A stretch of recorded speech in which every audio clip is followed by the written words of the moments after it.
고린도후서 묵상일기 19번째. 잘 되는 일에서만 빛이 나는 건 아닙니다. 고린도후서 2장 12절로 15절. 내가 그리스도의 복음을 전하려고 드로아에 갔을 때에 주님께서 내게 거기에서 일할 수 있는 길을 열어주셨습니다. 그러나 나는 내 형제 디도를 만나지 못하여 마음이 편하지 않아서 그들과 작별하고 마케도니아로 갔습니다. 그러나 그리스도의 개선 행렬에 언제나 우리를 참가시키시고 그리스도를 아는 지식의 향기를 어디서나 우리를 통하여 풍기게 하시는 하나님께 감사를 드립니다. 우리는 구원을 얻은 사람들 가운데서나 멸망을 당하는 사람들 가운데서나 하나님께 바치는 그리스도의 향기입니다.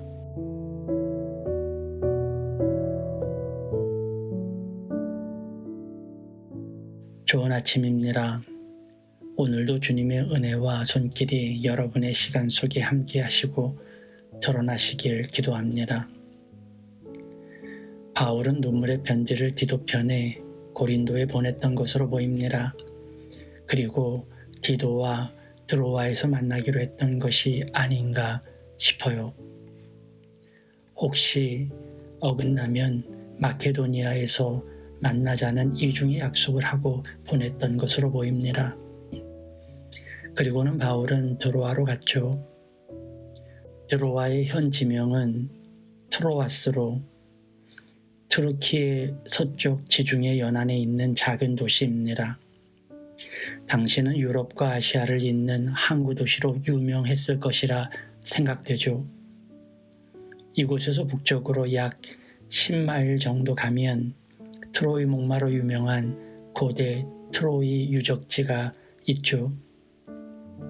바울은 사역을 위해 이곳에 갔지만 마음이 편치 않았던 모양입니다. 왜 안 그렇겠습니까? 고린도에서 봉변을 당하고 착잡한 마음으로 돌아와서 간절한 마음으로 보낸 편지가 어떤 결과를 낼지 걱정스러웠겠죠. 몹시 궁금했을 테죠. 그래서 아마도 일손이 잡히지 않았던 모양입니다. 이럴 때는 시간도 느리게 가죠. 기다리는 디도는 오지 않으니 안절부절했을 거예요. 마음이 급했던지 바울은 아무 일도 못한 채 마케도니아로 갔습니다. 그곳이라고 괜찮았겠어요? 그런데 분위기를 바꾸어서일까요?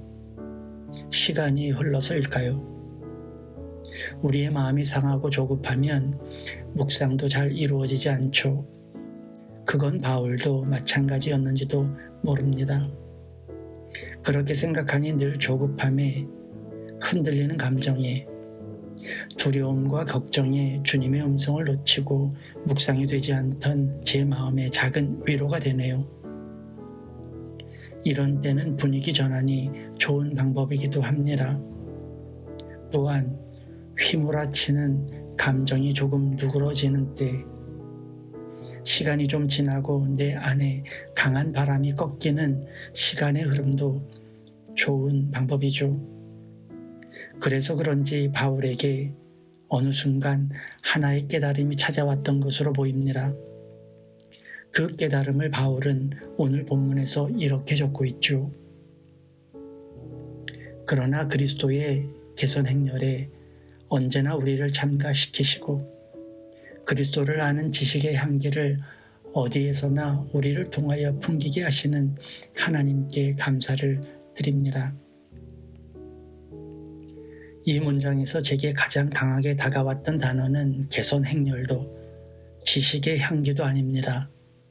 제게 강렬하게 다가온 단어는 언제나 어디에서나 였습니다. 바울은 이 단어를 떠올렸던 것으로 보여요. 왜냐하면 그는 쫓기듯 돌아왔고 또 마지못해 드로아에 갔죠. 그리고 불안과 걱정에 사로잡혀 마케도니아로 갔습니다. 우리도 그런 시간을 보내죠. 내가 원치 않는 길을 걷기도 하고 생각지도 않은 감정에 휩싸이기도 합니다. 그것이 늘 괴로움이죠. 그런데 바울은 보았습니다. 그렇게 마지못해 간 곳에서도 하나님은 하나님의 일을 하신다는 사실을 말이죠. 격정과 괴로움에 휩싸인 나일지라도 하나님은 나를 통해 일하시는 것을 본 것입니다. 혹시 그랬을까요? 바울이 드로아나 마케도니아에서 가르치고 설교를 할 때 이웃을 사랑하고 동료들과 함께 기뻐하라고 말했을까요? 자신은 지금 그 동료, 그 이웃들에게 상처를 받고 불편한 마음으로 있는데 말이죠. 혹시 근심 걱정하지 말라고 권면했을까요? 자신은 지독한 근심과 걱정에 사로잡혀 있으면서도 말이에요. 간혹 이렇게 이중적인 태도로 사역을 해야 할 때가 있죠. 그런데 그렇게 거짓말 같은 이중성의 사역을 통해서도 은혜와 위로를 받는 이들이 있는 것을 바울이 보았다면 어떨까요? 진심으로 회개하고 새롭게 은혜를 받는 이들이 있었다면요. 나 같은 것을 통해서도 일하시는 하나님을 느꼈다면 말이죠. 그때 그런 느낌이 있었을지도 모릅니다. 이런 아픔도 하나님은 나를 당신의 개선 행렬, 당시에는 가장 기쁘고 영광된 퍼포먼스가 전쟁에서 승리하고 돌아와 카퍼레이드를 벌이는 것이었기 때문에 바울은 그 비유로 개선 행렬이라는 표현을 한 것이죠. 그 개선 행렬에 나를 참여시키기 위한 큰 그림이라는 것을 바울이 깨달았는지도 모릅니다. 우리는 잘해서만 그리스도의 개선 행렬에 참여할 수 있는 것은 아닙니다. 우리가 아름다워서 그분의 향기를 발할 수 있는 것도 아니에요. 우리가 건강하든 아프든, 우리가 잘하든 잘 못하든, 우리가 의인이든 죄인이든 하나님은 언제 어디서나 우리를 통해 일하시며 우리를 당신의 나라에 참여케 하시고 나를 통해 당신의 이름을 영화롭게 하십니다. 왜냐하면 우리는 그분의 자녀이니까요. 잘 되는 일에서만 빛이 나는 건 아닙니다. 실패한 것 같고 실수한 것 같아도 심지어 후회할 일조차도 하나님은 우리를 당신의 개선 행렬에 참여시키실 것입니다. 우리가 성령이 충만해서 평안할 때에도, 때론 감정에 휘말려 어려움에 처할 때도, 상황이 잘 풀리고 잘 나갈 때에도, 하는 일마다 막히고 사방의 적으로 우겨쌈을 당할 때도, 여전히 언제 어느 때나 하나님은 우리로 하여금 향기를 발하게 하시죠.